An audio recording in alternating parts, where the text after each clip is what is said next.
नमस्ते, मैं Jaya बोराड़े, south Indian. मैं वीटी में काम करती हूँ, काउंटिंग में। मेरा सवाल ये है, मुस्लिम कास्ट में नबियों को भेजते हैं कि हिंदू, मुस्लिम, सिख, ईसाई सब एक है, तो पंडित लोग को भी अल्लाह ताला ने भेजा है कि सब कास्ट एक ही है, तो वो एक भी बार हम लोगों को बोलते नहीं है कि सब एक ही है, वो सिर्फ अपना ही बोलते हैं, ऐसा क्यों? बहन ने सवाल किया है कि मुस्लिम मज़हब में कहते हैं कि हिंदू मुस्लिम सब एक है, लेकिन हमारे पंडित ऐसा नहीं कहते, क्यों? अगर कुरान पढ़ेंगे तो जैसा मैंने कहा कि मज़हब अल्लाह के नज़दीक एक ही है, इस्लाम और कोई नहीं। इस्लाम मतलब अमन हासिल करना अपनी ख्वाहिशें अल्लाह के अहकामात के मुताबिक।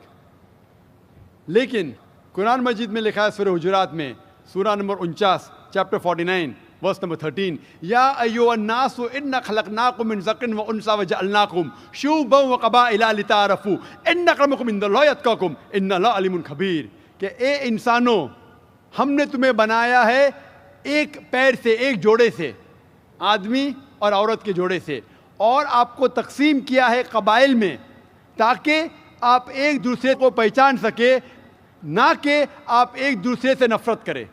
और सबसे बेहतरीन इंसान वो है जो तकवा रखता है। तो सारे मज़हब के लोग एक नहीं है, सारे इंसान एक है। एक इंसान दूसरे इंसान से ऊंचा दौलत के वजह से नहीं है, जिन्स के वजह से नहीं है, उम्र के वजह से नहीं है, पैसे के वजह से नहीं है, लेकिन है तकवा के वजह से। तकवा मतलब पायटी, राइचियसनेस। जिसको अल्लाह सुब्हाना व ताला का ज़्यादा खौफ है, जो अल्लाह से ज़्यादा करीब है, वो इंसान ऊंचा इंसान है, नहीं तो सारे इंसान यकसा है। जहाँ तक कि आपने कहा कि पंडित लोग ये क्यों नहीं कहते कि सारे इंसान सेम हैं, क्योंकि जब आप हिंदू मज़हब की किताब पढ़ेंगे, वेद और बाकी किताब, इसमें लिखा है कि खुदा ने अपने सिर से पैदा किया ब्राह्मण कास्ट को, अपने छाती से पैदा किया क्षत्रिय क्लास को। ब्राह्मण मतलब लर्नड कास्ट, विद्वान क्लास, क्षत्रिय मतलब वॉरियर कास्ट, सोल्जर्स, और अपने थाई से, अपने जांग से या अपने पेट से पैदा किया वैश्यास, बिजनेस क्लास, और अपने फीट से, पैर से पैदा किया शूद्रा। और ये कास्ट सिस्टम जो लिखा है, आप देखेंगे मनुस्मृति में है, वेद में है, ये इसमें मानता नहीं हर हिंदू। क्यों? क्योंकि ये इंसानियत को तकसीम करता है।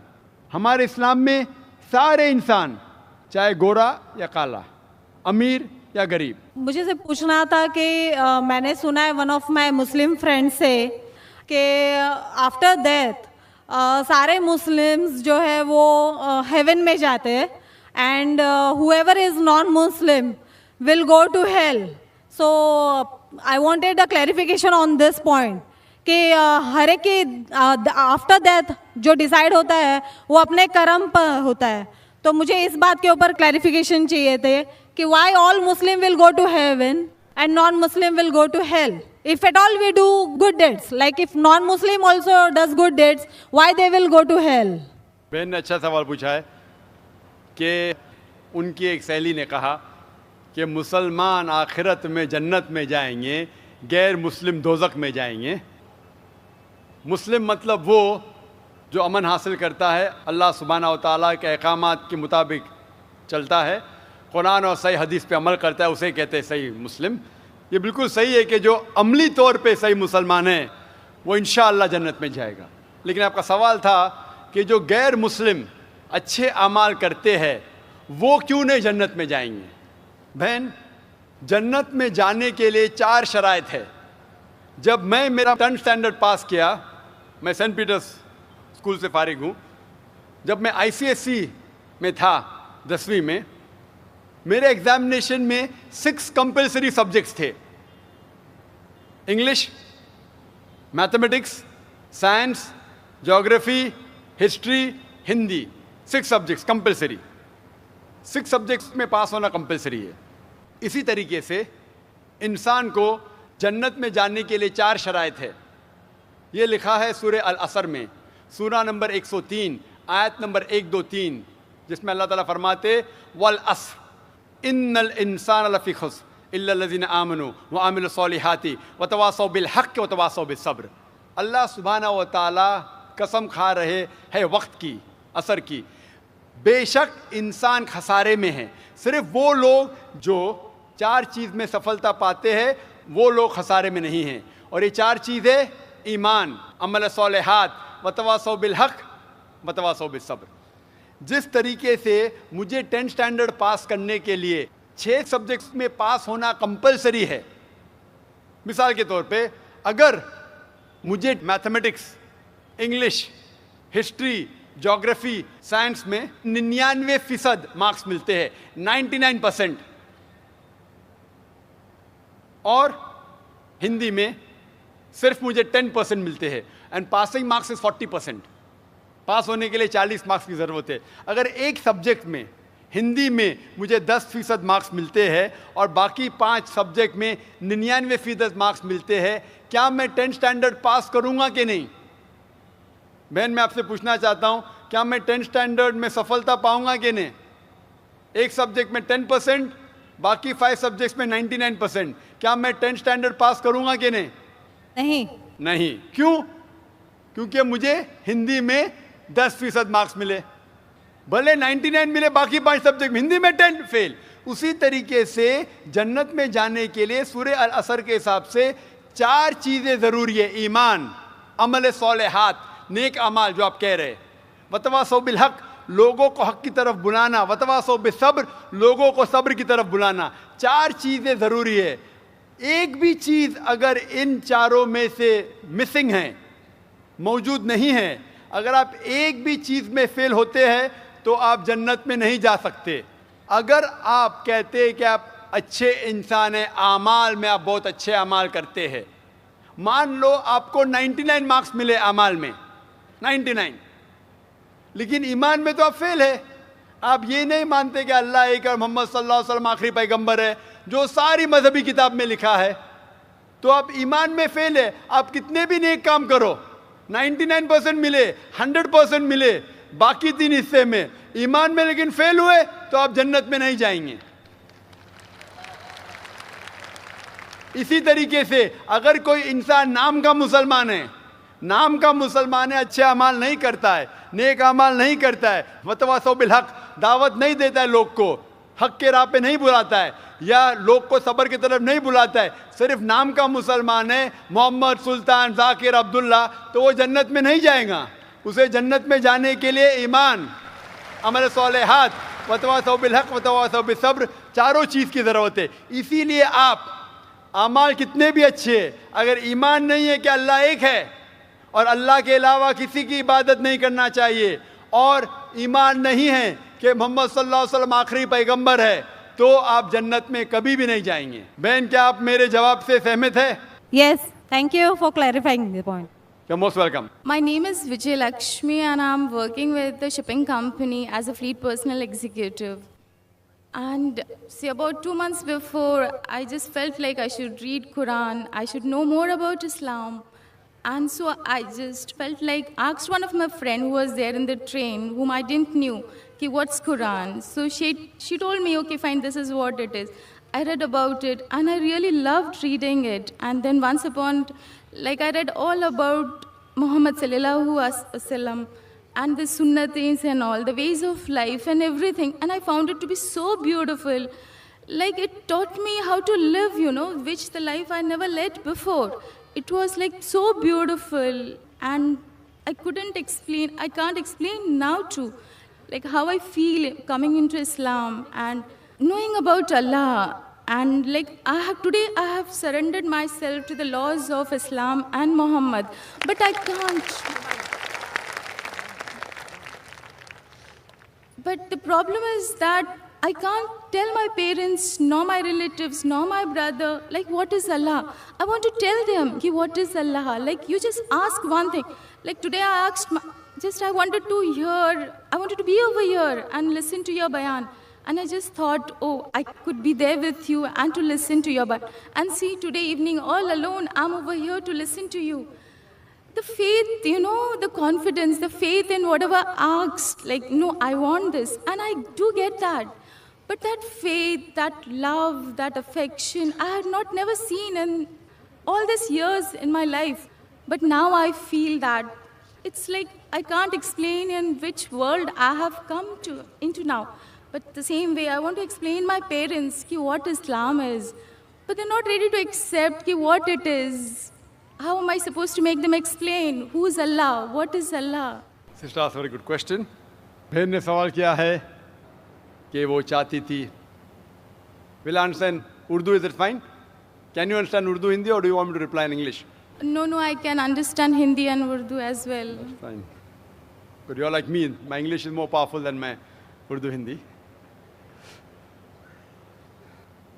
बहन ने सवाल किया है कि वो चाहती थी कि कुरान मजीद पढ़े, और चंद महीने पहले, 2-3 महीने पहले, उसने एक मुसलमान दोस्त से पूछा है और कुरान मजीद पढ़ा है. और कुरान मजीद पढ़ने के बाद इतना अमन महसूस करने लगी, और मोहम्मद सल्लल्लाहु अलैहि वसल्लम को जानने के बाद, कि आज वो कहती है कि I have surrendered to the will of Allah and the teaching of Mohammad सल्लल्लाहु अलैहि वसल्लम. वैसे वो खुशी से खुद जो अल्लाह के अहकामात है और मोहम्मद सल्लल्लाहु अलैहि वसल्लम के पैगामात है, उनके ऊपर अमल करने की ख्वाहिश है और सरेंडर कर चुकी है अल्हम्दुलिल्लाह, जो एक सच्चा मुसलमान करता है. वो कहती है कि मेरे दिल में इतना सुकून है, लेकिन ये बात मैं मेरे वालिदैन से कैसा करूं, वालिद से कैसे कहूं, वालदा से कैसे कहूं, भाई से कैसे कहूं, और वो ये बात को नहीं मानेंगे. किस तरीके से मैं उन्हें अल्लाह सुब्हाना व तआला के बारे में कहूं. बहन, आज जो मेरी तकरीर थी, मोहम्मद सल्लल्लाहु अलैहि वसल्लम का ज़िक्र मुख्तलिफ़ मज़हबी किताबों में, तो जो आज आपने यहाँ सुना, वो आज जाके कहो अपनी वालदा से, अपने भाई से कि मैंने तकरीर सुनी. एक शख्स जो अपने आप को ज़ाकिर कहता है,